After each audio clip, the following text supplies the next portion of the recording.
Welcome, Steve Schwinke. I really appreciate you coming here. You are the Director of Advanced Systems Design for OnStar. That is correct, Rob, yes.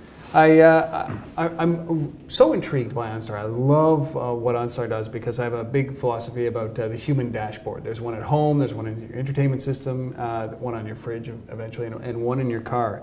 And I also believe that the power of mobile is the fact that it's mobile, that it's geo-based, right? And it's proximity, it's understanding what's around you. So, I mean, when you look at OnStar, you've been around for so long, like pioneers in this industry.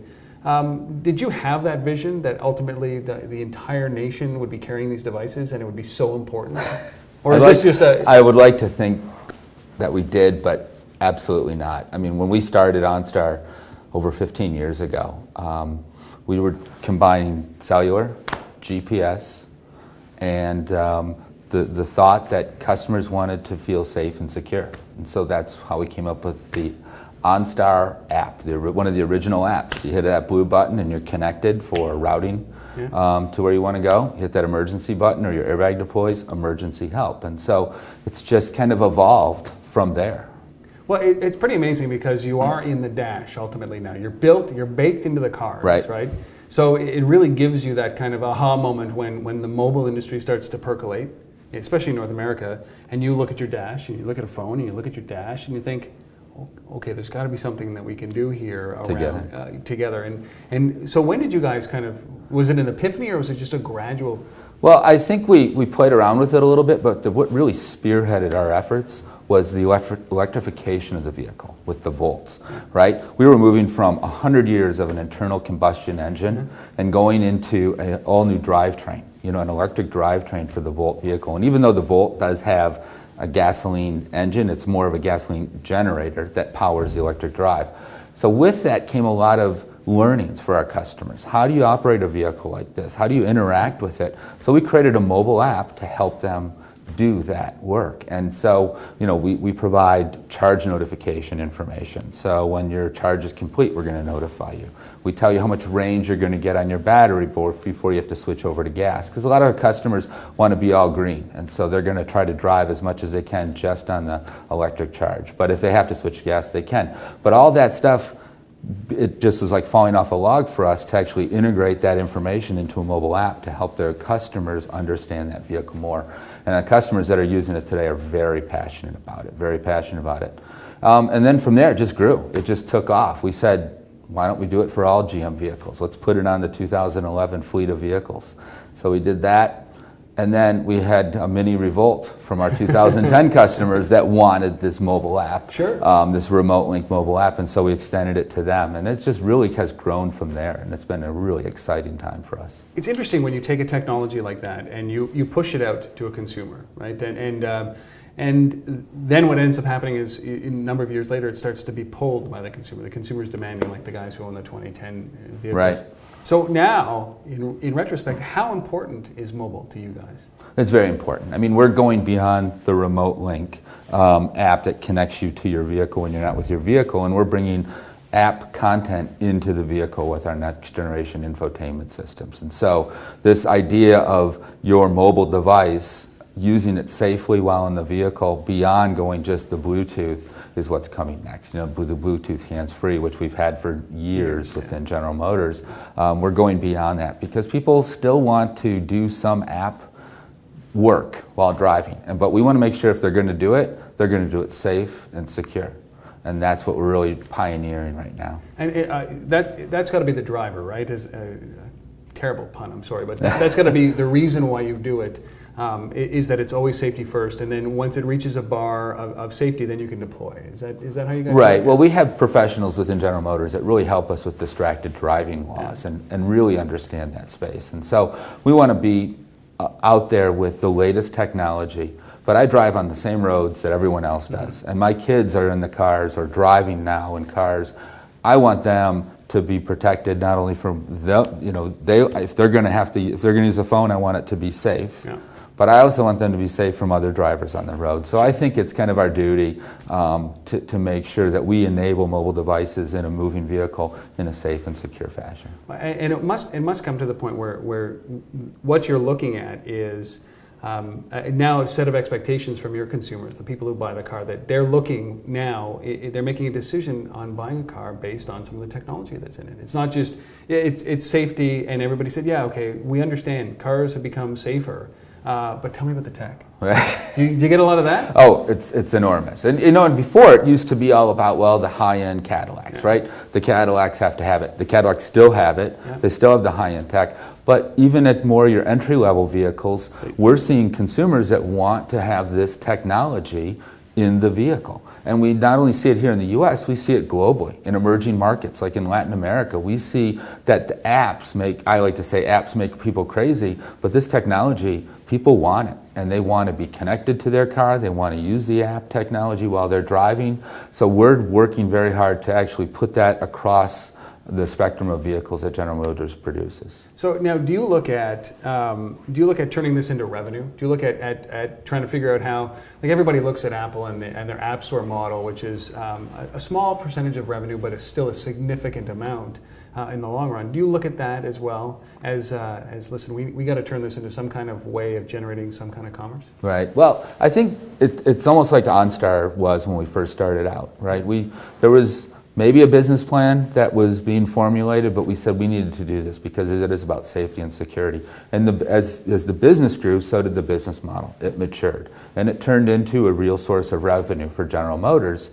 I think the same thing is going to happen as we start moving apps into the vehicle. As we create our walled garden app stores, our business model will mature, and we will get smarter as to how we can monetize that, whether it's through the sale of new vehicles or whether it's through the subscription model of apps or a one-time purchase of apps. I think it's all this part of this exciting times to be working in the auto industry. It's crazy to think about that because you're talking about the same issues that app makers and software developers are having around this. Is about an ecosystem.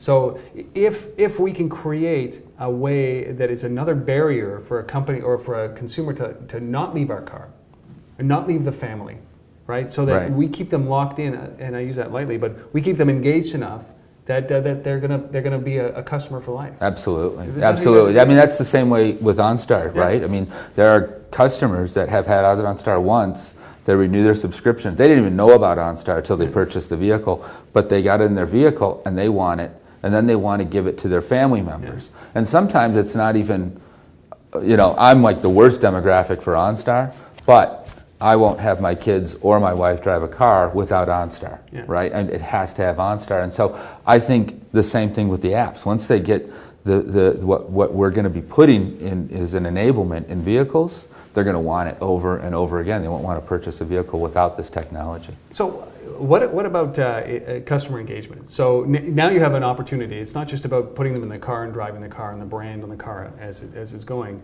But with OnStar, you really have a way to create a deeper engagement with those customers, right? And having that in there. So you have kind of two or three ways that you're going to be diving into a deeper engagement with these guys? I think the deeper engagement has started with, it started actually about 6 years ago, where we were about safety and security in the event you were in a crash. Well, that doesn't always happen, or you don't always lock your keys in the car, right?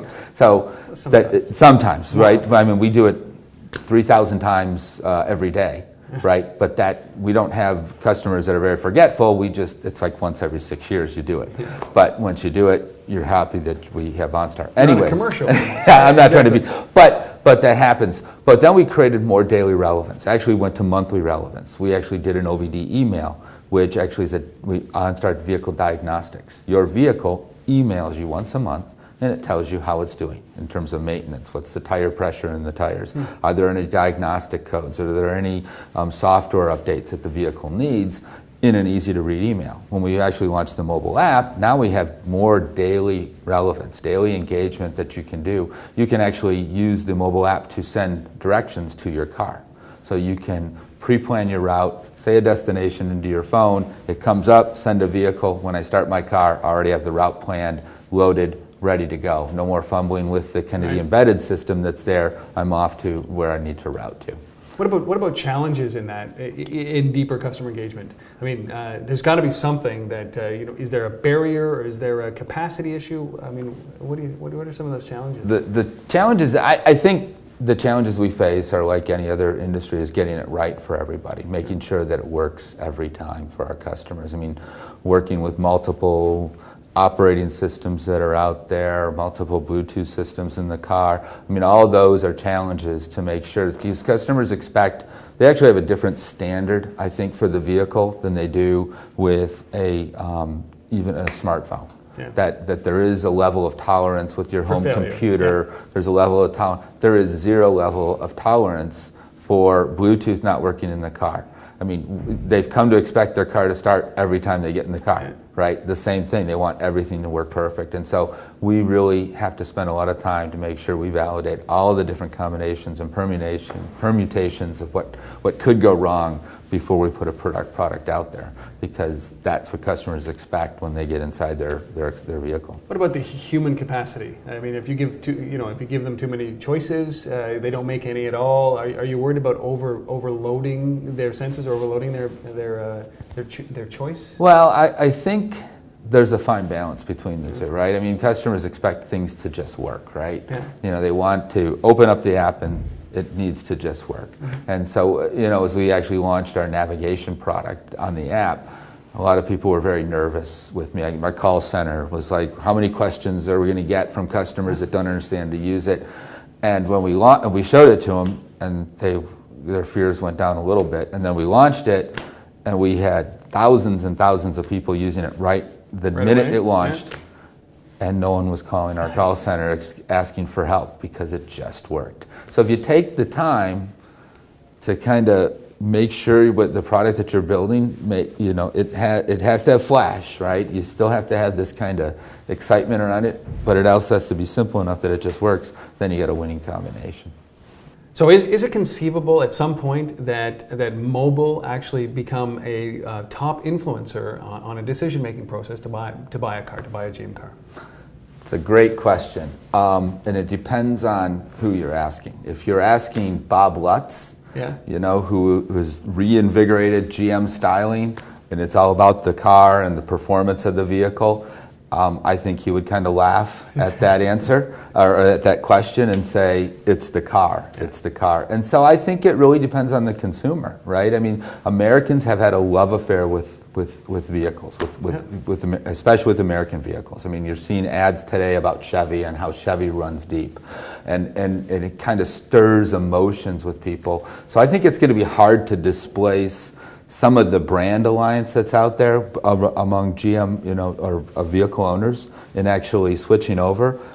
But I think there are new consumers that are coming into the new vehicle buying market that are certainly going to be influenced about what you have to offer in the vehicle. And I think you can actually sway people that have traditionally bought one brand towards another brand, or as they move up in brands, what is going to be the differentiator of that vehicle purchase.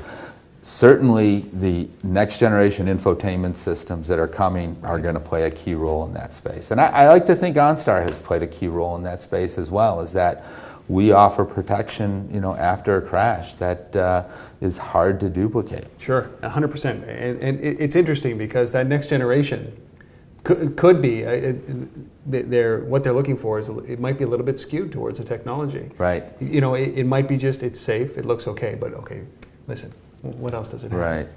Right.